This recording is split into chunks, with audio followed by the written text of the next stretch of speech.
You know, it's the 250th anniversary of the Declaration of Independence, July 4th. And I feel like we're talking about everything but July 4th and everything that surrounded it. So, again, I want to have two of the greatest minds I know to discuss this. Jonathan Turley, wonderful law professor, George Washington University.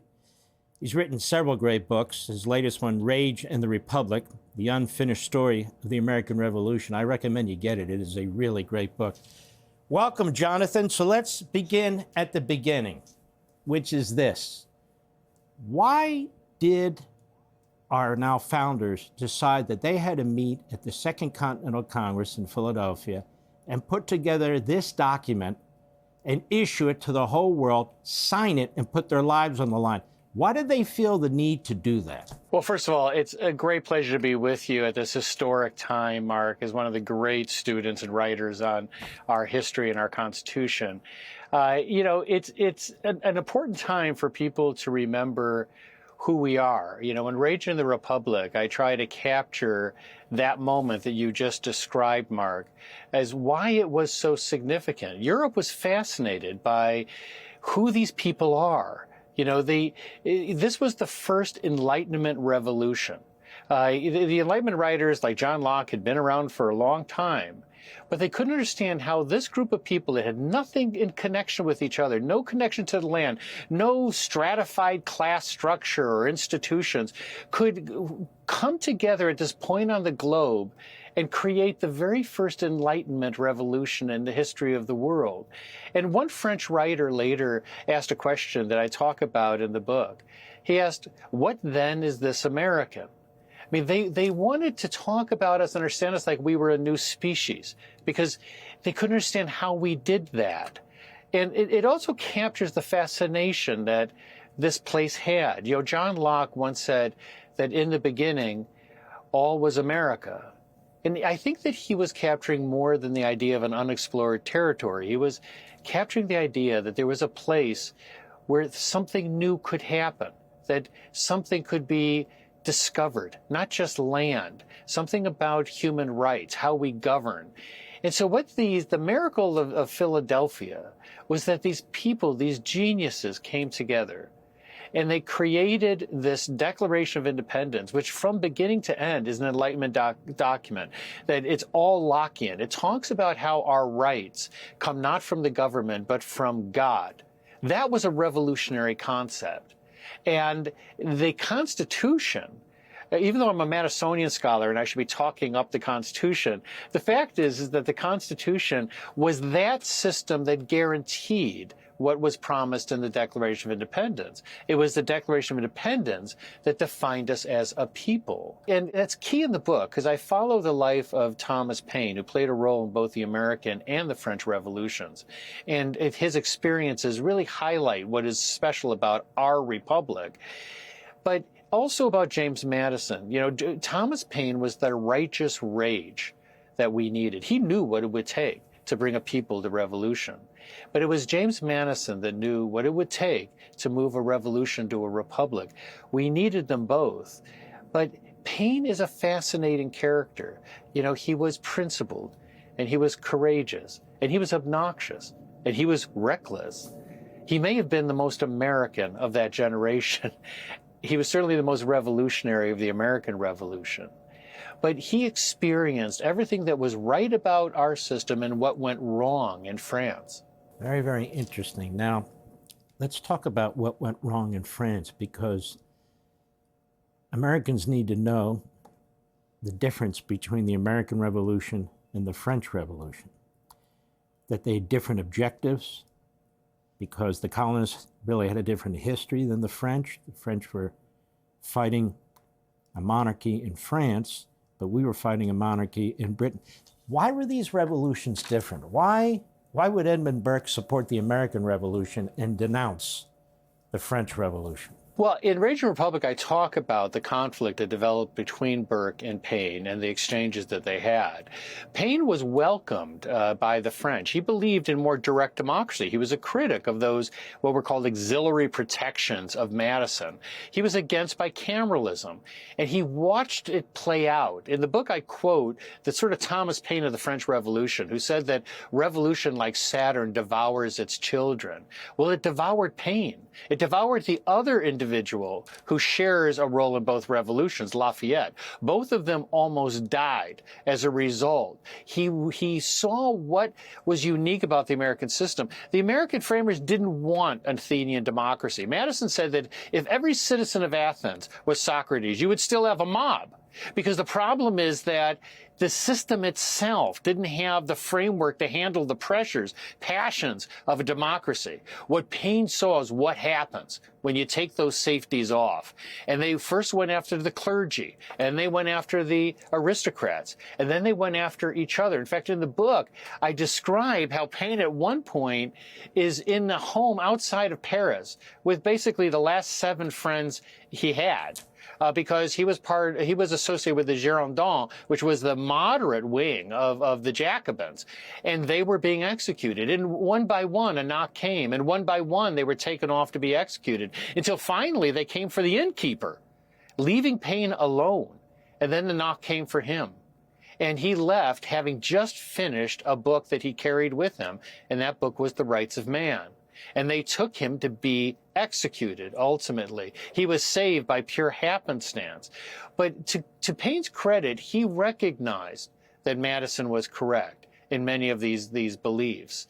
And so those two models show, one, our revolution that went on to be the most stable, successful democracy in history, and the French Revolution that became a bloodletting and called the Terror. And what the book cautions, in the Raging Republic, I look at whether this unique republic can survive the 21st century, whether it can survive us. And I talk about the rise of new Jacobins coming from the left. They're actually trying to change the very elements identified in the book as those unique qualities that made the difference between us and the French Revolution. And they want to remove those. They want more direct democracy. And it's an extraordinary moment on our 250th anniversary. It's not a constitutional crisis. It's a crisis of faith. You have law professors and deans calling for the trashing of the U.S. Constitution, the amending of the First Amendment. That's the moment we're in. That is so important, what you just said. It crystallizes everything. That when you hear the Hakeem Jeffries of the world and others talk about, well, we're going to pack the Supreme Court, it's almost a matter of fact. We're going to change the Senate and add 4 Democrats, or we're going to have open borders. Whoever comes in, and we want to get as many of them as possible in these different programs. Or we're going to change the Electoral College. All these things that were so painstakingly put in place in Philadelphia and then debated in the states and so forth and so on. Your point is, I believe, they're now up for grabs. They're under attack. And if we lose these guardrails, we effectively have the French Revolution. Is that your point? Yes. The fact is, we have to answer that question. What then is this American? Not just who we were then. Who are we now at this moment? And you have many that want to change who we are. That's one of the reasons Thomas Paine was so interesting for me in the book. Thomas Paine came to this country just 2 years before the Revolution. 2 years before he wrote Common Sense. He wrote it anonymously. The man who sent him here came upon him when he had failed in everything. He had been fired from every job he held. He had gone bankrupt in every business he created. His marriages were disasters. And he found himself in front of a man as a smoking heap of human wreckage. And that man saw something. That was Benjamin Franklin in London, and paid for Paine to come to this country and told him to write. And within 2 years, he would be called the penman of the Revolution. And he wrote Common Sense anonymously. Maybe genius is required to recognize genius. Because when John Adams was asked by his wife, people say she wrote him, "You wrote Common Sense."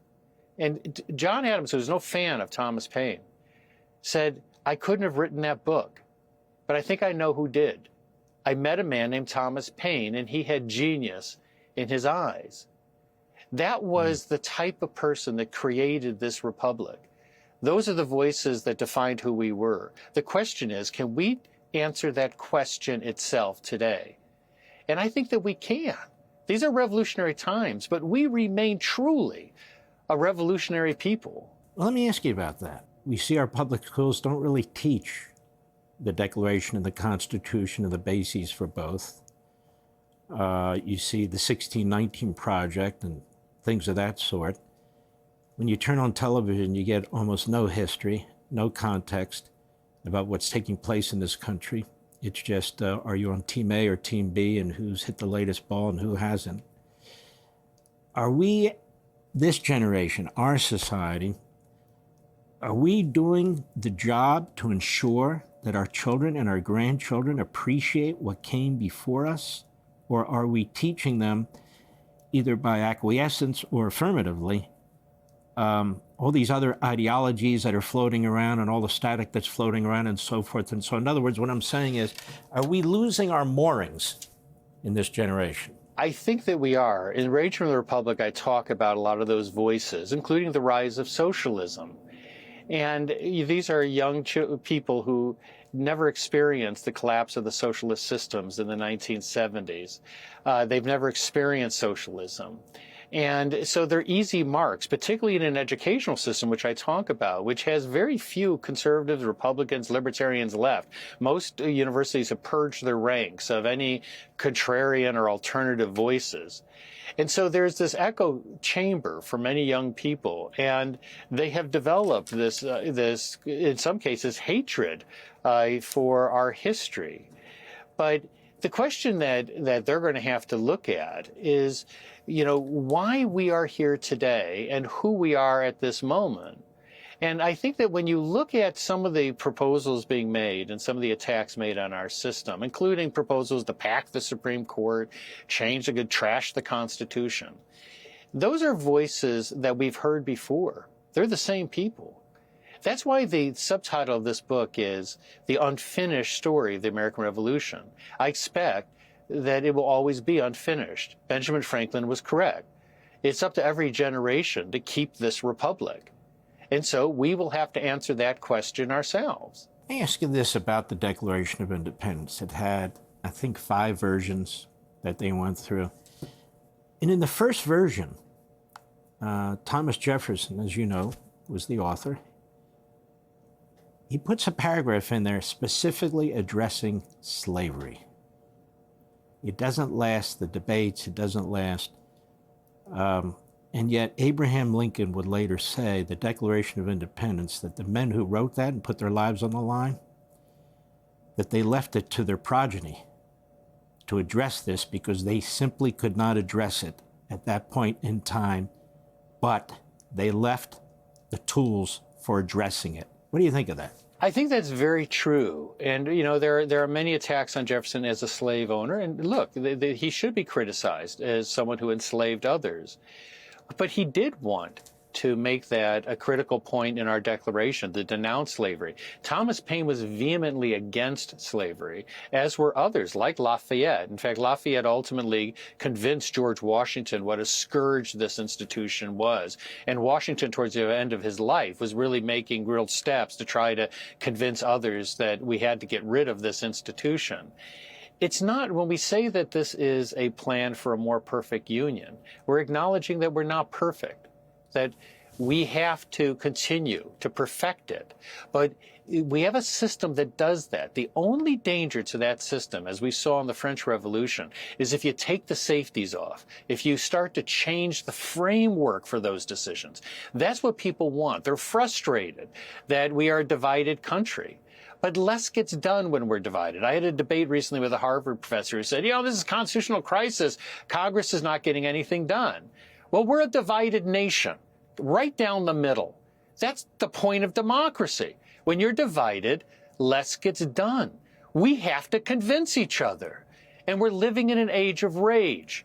And so, yes, we have to wait for that rage to burn off. We have to wait until people look at themselves in the mirror and say, my God, I've become grotesque. I'm enjoying it too much, this rage, this hatred for others. And when it burns off, as it's burned off in other periods, we're going to start to talk again, and we're going to start to resolve these. But that's not a constitutional crisis. That's a crisis of who we are at this moment. But we have a system designed for change. That's why in the book I say, I think that we can survive what's coming, which is going to be extraordinary in terms of AI and robotics and economic changes.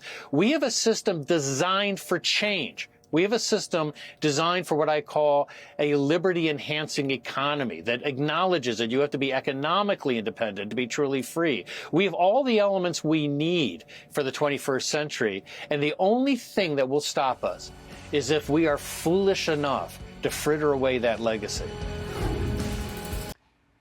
Be sure to like and subscribe for all the Fox News latest on YouTube and catch full shows streaming now on Fox One.